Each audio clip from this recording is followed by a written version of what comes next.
Shalom. First and foremost, I want to give all praises, honor, and glory to Yahweh, Bahasham Yahweh Shai, Bahasham Ruach Kodash. Double honors to the elders and the apostles of Great Millstone, and peace and blessings to the elect. And today we're going to go into the book of 2 Chronicles, the 26th chapter. As we saw in the 25th chapter, the reign of Amaziah, who was the, he started off right, like doing some good things, and at the end, right, as we saw in refusing to heed the reproof of the Lord by way of the prophets, he ended up being put to death, right, via a conspiracy, where they found him in Lachish, and then they took him out. So here we see after Amaziah, Uzziah, his son, succeeds him. And so this leads us into 2 Chronicles chapter 26. Then all the people of Judah took Uzziah, who was 16 years old, and made him king in the room of his father Amaziah. He built Eloth and restored it to Judah. After that, the king slept with his fathers. 16 years old was Uzziah when he began to reign, and he reigned 52 years in Jerusalem. His mother's name also was Jecoliah of Jerusalem. And obviously, we know there was more to his life than just building this, but this was really to say this is one of the things he did before dying. So we know he reigns for some time here, right? Started reigning young, but he reigns for some time, for a good period of time. What's that, 52 years? And he did that which was right in the sight of the Lord Yahweh, according to all that his father Amaziah did, right? Meaning the right things that Amaziah did. And he sought God in the days of Zechariah, who had understanding in the visions of God. And as long as he sought the Lord Yahweh, God made him to prosper. And he went forth and warred against the Philistines, and brake down the wall of Gath, and the wall of Jabneh, and the wall of Ashdod, and built cities about Ashdod and among the Philistines. And so by taking this territory, he would set up, what would be like garrisons, right, to have control and maintain control over the land. Because what happens if you go into a land? Remember the Philistines were neighbors of Israel, right? So if you go into a land there and you take it over and then you just leave, obviously they're going to rebuild the land and take it back. So that's why oftentimes garrisons would be left in those areas, and garrisons were like, stations where you would have troops of the conqueror over there to maintain control. Verse 7, and God helped him against the Philistines and against the Arabians that dwelt in Gurbaal and the Mehunims. And the Ammonites gave gifts to Uzziah, and his name spread abroad even to the entering in of Egypt, for he strengthened himself exceedingly. So the Lord really raised up Uzziah, right? He was known all throughout the land, right? The entering in of Egypt, meaning all the way down to the border of Egypt. Everybody knew about Uzziah. Now, the gifts that the Ammonites gave Uzziah, this wasn't like, hey, I bought you a Christmas present, I hope you really like it. These gifts were tributes, right? They were paying tribute to Uzziah. More, and strengthening himself, meaning his reign, right? His reign, his rulership was really fortified, at this point in time. Verse 9, moreover, Uzziah built towers in Jerusalem at the corner gate and at the valley gate and at the turning of the wall, and fortified them. Also he built towers in the desert and digged many wells, for he had much cattle, both in the low country and in the plains. And this added to his riches, right? Because riches is more than just paper and Benjamins, right, as they call them. You have gold, you have silver, but you also have land, right? You also have cattle, you also have servants. All these constitute into riches.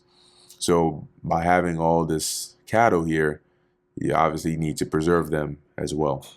Hence the digging of wells, because underneath the land is water, and the deeper you dig, right, certain parts of land are not as deep, right, and then so the deeper you dig, eventually you'll strike a point where water will start to gush out, and then you build a well around it. So as it says here, there we go. It says here, husbandmen also and vine dressers in the mountains and in Carmel, for he loved husbandry. Which is, husbandry is like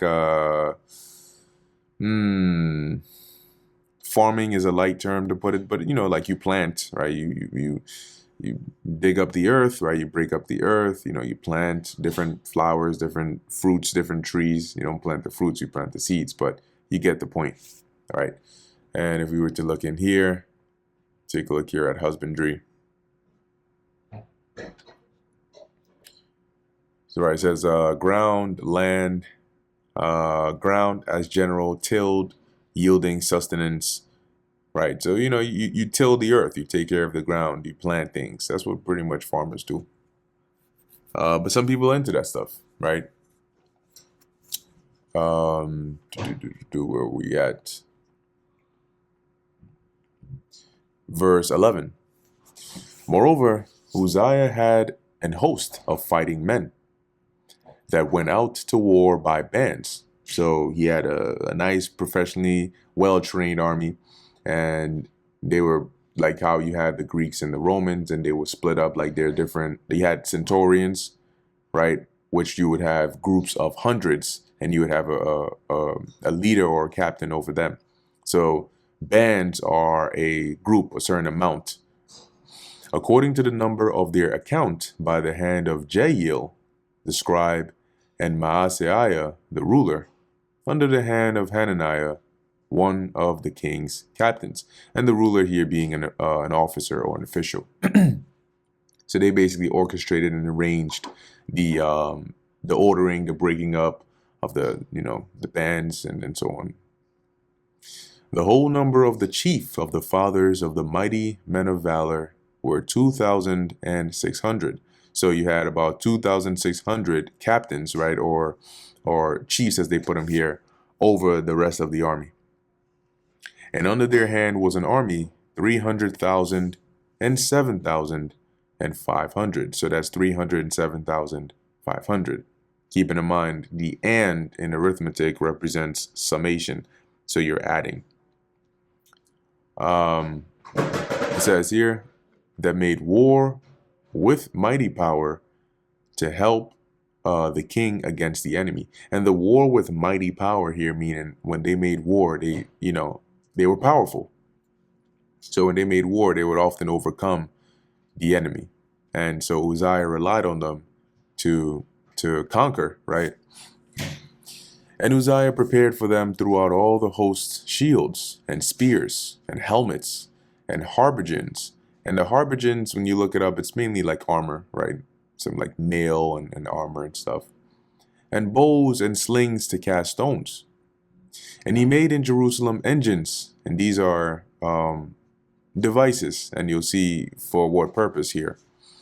Invented by cunning men to be on the towers and upon the bulwarks, to shoot arrows and great stones withal.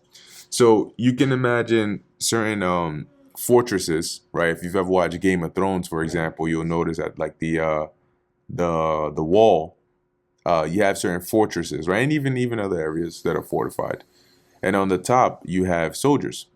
Now today you have like snipers with guns. Back then you had those like super, super huge, they look like cannons, but they don't shoot cannonballs. They shoot arrows. So it's like a giant crossbow. And it might even shoot spears. I think in Game of Thrones, they built something like that to fight against the dragons, right? So let's see, Game of Thrones, dragon, spear shooter. Let's see if we can see something like, there you go. There you go. This looks right about it. And so you can see this isn't like, this is using like mechanical energy, right? And so here they load it up, they built it. This would be a device, right? And it would be built by intelligent individuals, and they can launch, those spears or those arrows and so on. So you can probably imagine something similar, right? Typically they have these on like fortresses or at the top of somewhere. In case there's a siege, you can defend yourself without being on the ground. And likewise, they have similar, let's see, cannons of the ancient world. Not this kind. Let's see. Giant sling shots on fortresses. Not shots. Let's try sling stones. Let's see. Can they at least get the message here? Giant slings. There you go. So this is also something similar here, where, as you can see, you have like, this is an example, this is an example. Trying to see if they have any more, but it would look something like this, where you could load up huge stones. There are different variations. Some you step on, some you cut. When you like cut the rope, it unleashes or triggers this like launching or catapults. I think that's what they're called. There you go, catapults. There you go. That's what I was looking for. Catapults, and they can launch huge stones and boulders and so on. And these, if you look at them, is really just a very intelligent combination of different pieces of wood, right? And maybe like some rope to be able to build tension in a certain way. And once it's released, it can launch. Okay. So coming back here, you can imagine something similar, right? Dealing with the engines to put on the walls for allowing to shoot arrows, right? And stones and so on. It says here, and his name spread far abroad, for he was marvelously helped till he was strong. And that was the Most High helping him. And when he was strong, his heart was lifted up to his destruction. For he transgressed against the Lord his God, and went into the temple of the Lord to burn incense upon the altar of incense. So he basically got overzealous and basically felt like the Lord was with him, to the point where, he was high and mighty enough to go and burn incense upon the altar. And that's a big no-no, right? That is, as we're about to read, set for the priests, consecrated, right, to do this. And Azariah the priest went in after him, and with him 80 priests of the Lord that were valiant men. And as I explained before, priests are not some, like, they're depicted stereotypically as like weak, fragile, old men who are like pushovers. Oh, my back. That's not how it was, all right? So when you see valiant men, these were strong men. And they withstood Uzziah the king, and said unto him, It appertaineth not unto thee, Uzziah, to burn incense unto the Lord Yahweh, but to the priests, the sons of Aaron, that are consecrated to burn incense. You already know this. What are you doing, man? Go out of the sanctuary, for thou hast trespassed.